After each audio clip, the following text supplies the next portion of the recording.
কুফরি ভানমারার তাবিজ, যে তাবিজগুলা শরীয়ত মোতাবেক না, যে ভানমারা তাবিজগুলা ইসলামিক মোতাবেক না, কুফরি টাইপের, শিরক টাইপের, সেইগুলাকে বলে কুফরি ভানমারা তাবিজ। আর এইগুলা বর্তমানে সবচেয়ে বেশি প্রচলিত, কারণ এখনকার যদি আপনি ইসলামিক নিয়মে কোনো কিছু করতে চান তাহলে সেই বিধান আপনি পালন করতে পারবেন না। তো শর্টকাট বিধান হচ্ছে আপনার কুফরি কাজ করে দেবেন, কাজ হয়ে যাবে। কিন্তু কুফরিটা তো সবাই করে না, যারা কুফরি করেন তারাই করবেন, ঠিক আছে? এটা কুফরি, সরাসরি কুফরি তাবিজ শুরুতেই বলে দিলাম। আর এটার কাজ মানে সাথে সাথে, কোনো মিস নাই, সাথে সাথে করার সাথে সাথে আপনার কাজ হয়ে যাবে। তো ভিউয়ার্স, যারা বিভিন্ন শত্রুর মাধ্যমে প্রতারিত হয়ে আছেন, সেই শত্রুরে তাবিজ কবুজের মাধ্যমে ভান মেরে বিছানায় ফেলাই দিতে চান, মেরে ফেলতে চান, এর জন্য বিভিন্ন কবিরাজ তান্ত্রিকের পিছিয়ে পিছিয়ে ঘুরতেছেন, কিন্তু বছর হয়ে গেছে কেউ কাজ করে দিতে পারেনি, তাদেরকে বলবো আপনি তার পিছিয়ে যাইতে হবে না, কোনো কবিরাজ তান্ত্রিকের পিছিয়ে যাইতে হবে না, নিজের ঘরে বসেই আপনি এই কাজটা করেন। যদি করার ইচ্ছা থাকে, যদি করার ইচ্ছা থাকে আপনি এই কাজটাই করেন, দেখেন কিভাবে আপনার কাজ হয়। তো ভিউয়ার্স, বর্তমানে বাংলাদেশে কবিরাজ তান্ত্রিকের অভাব নেই ভাই। কি বলবো, দুঃখের কথা, আমার ভিডিও আরেকজনের সাইরি ওই নিজে কবিরাজ হয়ে গেছে, আমার ভিডিও সাইরি আরেকজনের ছাড়তেছে, সাইরি গেছে ওই কবিরাজ। আপনাদের আমি কি দোষ দিব? এখন বর্তমানে মানে আসল নকল এটাই ভাগ করাই অনেক দেরি, মানে ঝামেলা হয়ে যাচ্ছে। তো তাই বলবো, আগে ভিডিওগুলো দেখবেন, দেখে কথাগুলো বুঝবেন, তারপরে এই অনুযায়ী কাজ করবেন। আগে কোনো কবিরাজের সঙ্গে যোগাযোগ করি তার মাধ্যমে যে কাজ করতে হবে এরকম কোনো কথা না, বা আমার সাথে যে কাজ করাইতে হবে আমার দিয়ে এরকম কোনো কথাও না। নিজের মানে নিজের অভিজ্ঞতা অনুযায়ী করবেন, না হলে পরের আলাপ পরে। আর হবে না কেন? সঠিক বিদ্যা সঠিক নিয়ম থাকলে কাজ হবে, কিন্তু আপনারা সঠিক বিদ্যা সঠিক নিয়মটাই নিতে পারেন না।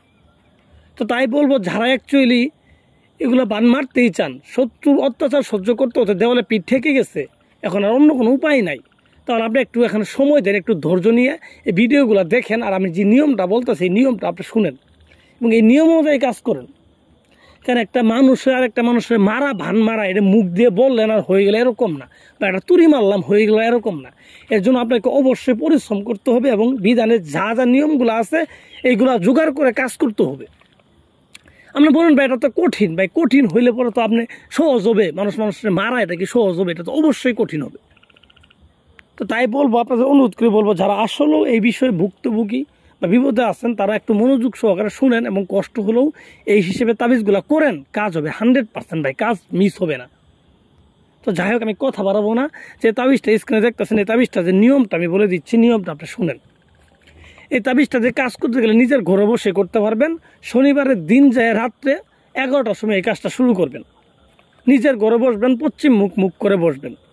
মুখ করে বসার পরে যে ব্যক্তিকে মারবেন সেই ব্যক্তির একটা ছবি সংগ্রহ করবেন।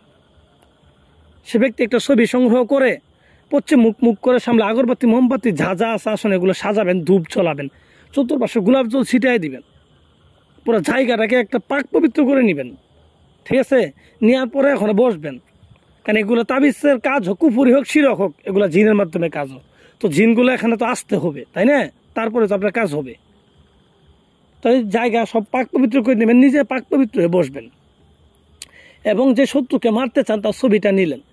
নেওয়ার পরে যে তাবিজটা স্ক্রিনে দেখতেছেন, এই তাবিজটা শত্রুর ছবির অপর পৃষ্ঠায় লিখে দিবেন, অপর পৃষ্ঠায় সুন্দরভাবে লিখবেন। 2টা ছবি নেবেন, 2টা ছবির ভিতরেই আপনি এই তাবিজটা লিখবেন, ঠিক আছে? আর একটা লোকের কাজ করতে পারবেন, ঠিক আছে? একটা লোকেরই কাজ করতে পারবেন আপনি, 2টার কাজ করতে পারবেন না। তো এইভাবে ছবি নিয়ে পরে ছবির ভিতরে আপনি এই তাবিজটা লিখে তার নামটা লিখে দিবেন। তার বাবার নাম লেখার প্রয়োজন পড়বেন না, যেহেতু ছবি আছে সেহেতু তার নামটা শুধু লিখে দিবেন। লিখে দেওয়ার পরে এই ছবিটাকে লাল সুতা দিয়ে পেঁচাবেন গুল করে, ঠিক আছে? রুলের মতো গুল করে পেঁচাবেন লাল সুতা দিয়ে। আর যে সুতা দিয়ে পেঁচাইলেন ওই কালার কাপড় দিয়ে আবার পেঁচাই নেবেন, ঠিক আছে? এইভাবে পেঁচানোর পরে একটা তাবিজ নিয়ে শত্রুর যে ঘর আছে ঘরের চালের উপরে ছোঁয়াবেন। যদি ছাদ থাকে তাহলে ছাদের উপরে যে কোনো একটা মাধ্যমে ইট দিয়ে বা চাপা দিয়ে রাখবেন। এইভাবে দিয়ে আসবেন একটা তাবিজ, যেইভাবে হোক, যে কোনো মূল্য হোক দিয়ে আসবেন। দিয়ে আসার পর আরেকটা তাবিজ যে থাকবে সেটাকে আপনি যে কোনো একটা তেঁতুল গাছ চিনেন এমন কোনো লোক নাই, তেঁতুল গাছের নিচে 1 হাত পরিমাণ গর্ত করে এই তাবিজটাকে পুঁতে দিবেন। ঠিক আছে, পুঁতে দিয়ে সব বাড়িতে চলে আসবেন, 3টা দিন অপেক্ষা করবেন, দেখবেন কাজ ওকে।